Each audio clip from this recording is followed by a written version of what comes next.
विष्णवे उभाभ्यामुत ते नमो बाहुभ्या तव दन्दने परिते दन्दनो हेतिरस्मान् गृणक्तु विश्वतः अतो य इषुतिस्तवारे अस्मन्निदेहितम्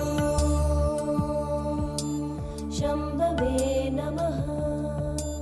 नमस्ते अस्तु भगवन् विश्वेश्वराय महादेवाय त्र्यम्बकाय त्रिपुरान्तकाय त्रिकाग्निकालाय कालाग्निरुद्राय नीलकण्ठाय मृत्युञ्जयाय सर्वेश्वराय सदाशिवाय श्रीमन्महादेवाय नमः।